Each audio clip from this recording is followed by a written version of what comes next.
afternoon. So welcome to our next speaker, Binsfeld, who is going to discuss add-on modularity in large-scale projects and illustrate the use of a graph analysis tool in this context.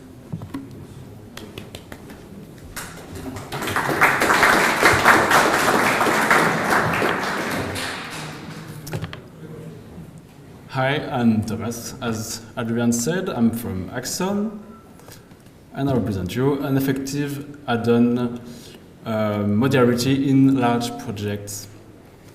It's in the context of a project I've been working on for the past 7 years now. We had to find a more efficient way and a more efficient project structure to implement. And what we had in mind is scalability, stability, concurrent development, and migration efficiency.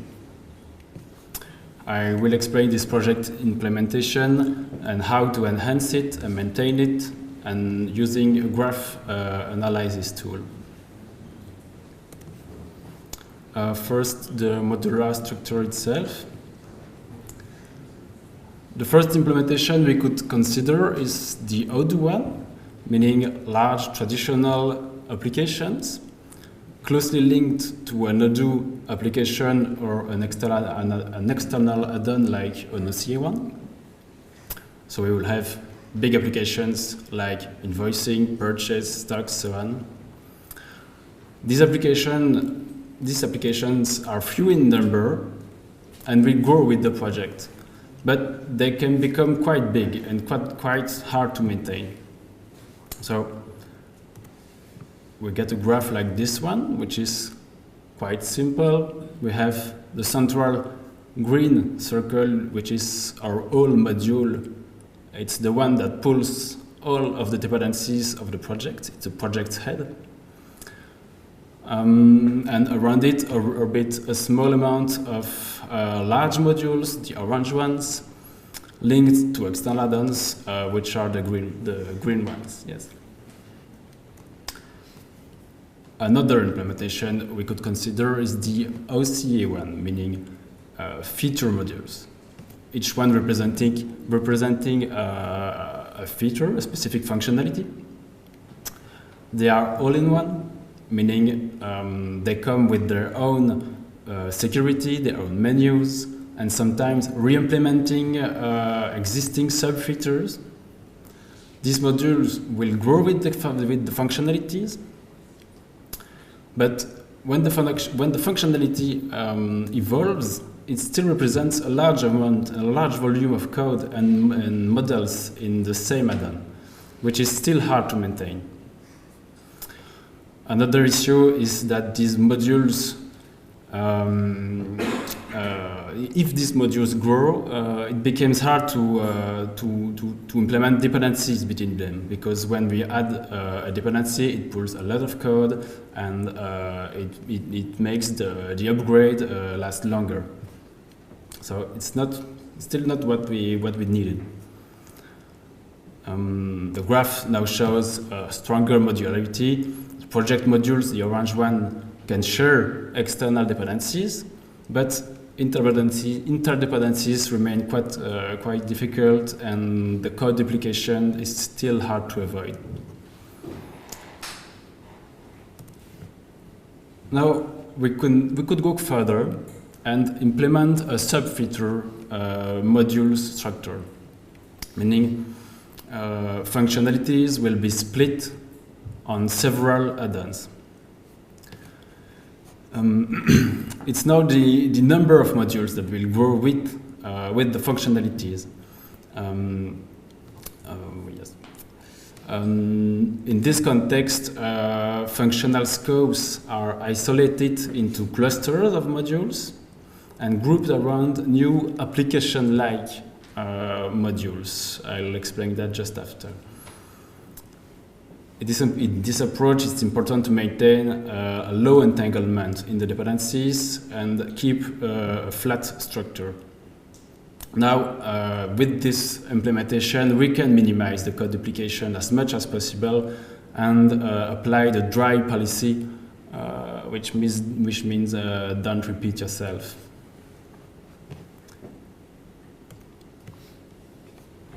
About these new application-like modules, they are not actually applications.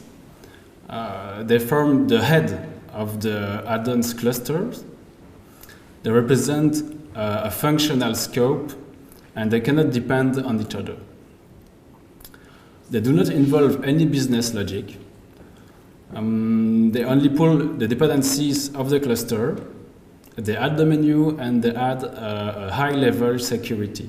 The high-level security actually reuses the one implemented in the lower modules, in the business modules, and group them into business roles. And that's these business roles that the user will see. It means that ACL's rules are implemented into the business modules using technical security groups, and the application-like modules use these groups to create the business roles. We obtain a more complex graph. Here we see the new application-like modules. They are the big blue ones under the big green, and they form the module clusters.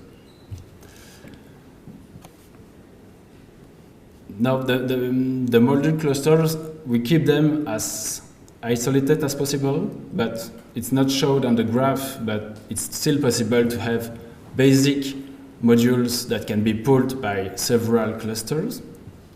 That's in order to provide generic features across clusters and reduce code duplication.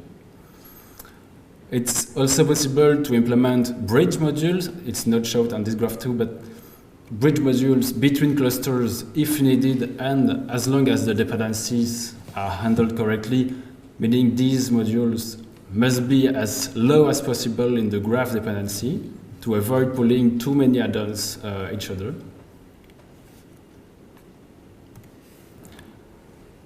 One of the main benefits of this approach is the upgrade time. Because if we upgrade the modified add-ons only by using a tool like Click Odoo Upgrade, for example, we reduce the volume of code that will be processed at each upgrade. About Click Odoo Upgrade, it stores a checksum for each module and detects automatically if the module needs to be upgraded. This is faster only if the depth of the dependencies are kept as low as possible.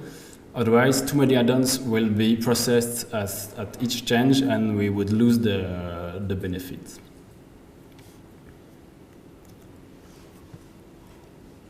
Another key advantage is projects migration from one version of Odoo to another. A high modularity enables concurrent work on both code and testing, meaning we have more people that can work on the migration at the same time.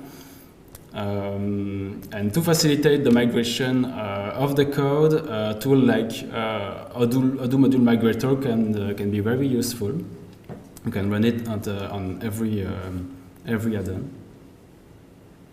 And now we allow faster and more consistent deliveries to the testers, more accurate estimations, because we base these estimations on the complexity of the add-ons and on the number of the add-ons. And we have a visibility on the progress of the migration. We can say we migrated X add-ons on X add-ons.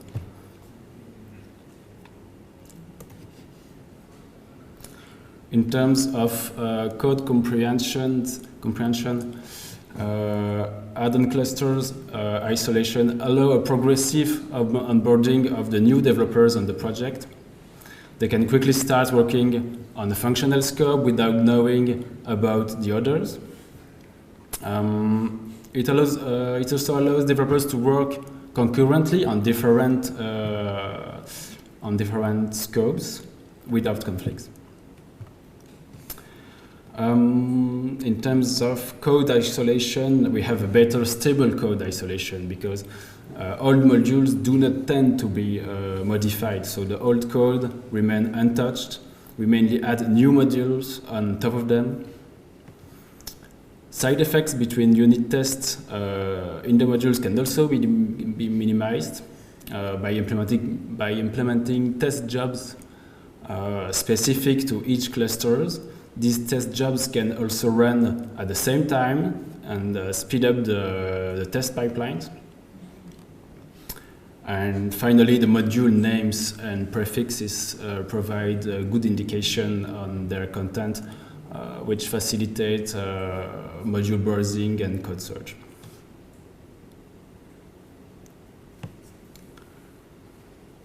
Now that we have our project with potentially a lot of modules, we'd like to analyze the dependencies and identify any potential issues in these dependencies. And for this, graph analysis proves to be quite effective. First, we started by making the category mandatory on all project add-ons. We have a list of allowed categories on the project, and this is enforced by the pre-commit using pylint Odoo. Modules within the same cluster should have the same category. And from generating the graph, we used a tool called Gephi, which is a free open source software. And the first step is to export all project dependencies into a Gephi file, which is an XML file. This is done by a simple Python script, and we made it available at any time on and in the GitLab CI jobs in our case. So you can trigger the job on any pipeline and get the Gephi file. Once we have our dependency file, we can import it into Gephi. We can add some filters, and we ask Gephi to group them and color them by category. It will give us a graph like this one. So it's a bit loaded. It's the project I'm working on. It's currently composed, I think, of about 1,200 add-ons, I think. The graph only shows the project module, so we don't see the Odoo one, we don't see the external dependencies on this graph for now. But from there, we can already identify some of the clusters. We see that the blue, the pink, and the red groups seem to be well isolated, which is good.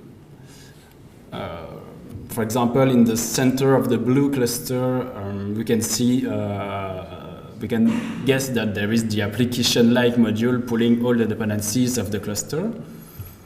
But we still have some issues in the green and the orange nodes on the top right. We can see that there are two mixed up.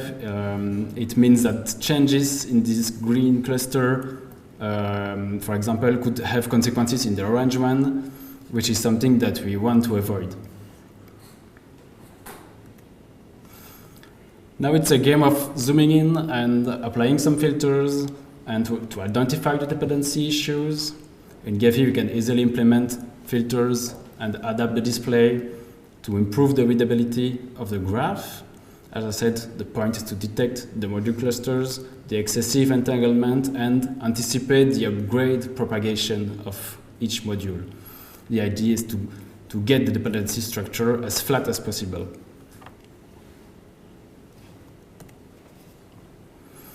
At that point, we'll need to take a look to the code. But thanks to the graph, we know where to look. And from that, we can now list possible refactorings. It involves mainly module splitting, dependency simplification, and by doing so, we can hope reducing the technical debt of the project.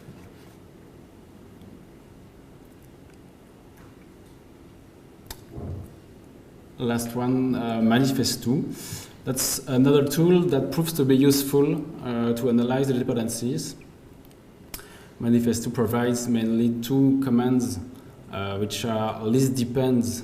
It allows to list the dependencies of one or several modules with or without the transitive ones.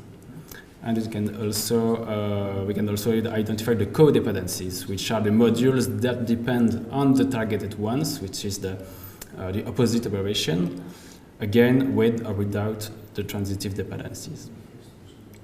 Manifest2 now enables the selection of modules based on their categories. For example, you can ask we can ask for all the transitive dependencies of a module cluster in our case. And it's now possible to enable the sorting of the result, the topological sorting of the results. Topological sorting will list the addons following the dependencies, starting from the lower ones and going up in the dependency tree. This is useful for migrations to know where to begin and be able to migrate a module cluster in the most efficient way. And that's all from me. Thanks for your attention. If you have questions.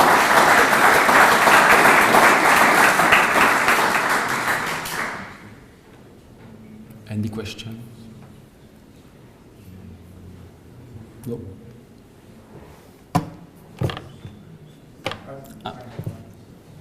It's curiosity.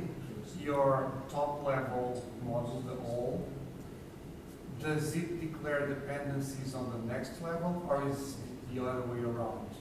Yes, we have.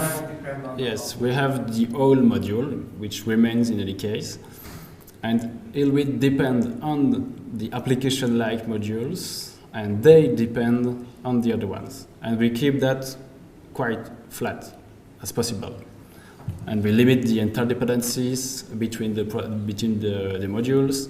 And the application-like modules cannot depend on each other because it would pull a lot of nodes with it.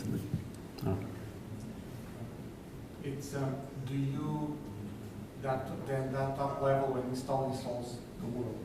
Yes, right? that's the idea. So, that's useful for CI because just install one and it gets everything. Actually, CI excludes the all add-on.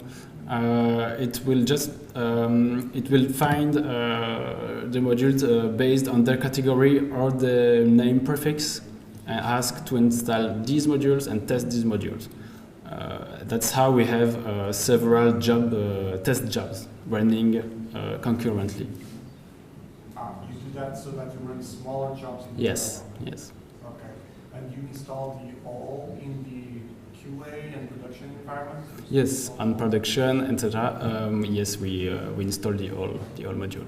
My personal frustration with that approach is that sometimes, especially in QA, we may want to install certain area modules because they have a defect and they're preventing a workflow, and you can't because you need to install everything. Like I would just want to disable a part. Yes. Kind of that pattern, things like. We don't really do that, but it will work in a migration process because we will migrate one cluster and then another cluster, and we have part of the project already working. Testers can go on, so we have that kind of flexibility. But, yeah. Thank you. No other question? That's all for me.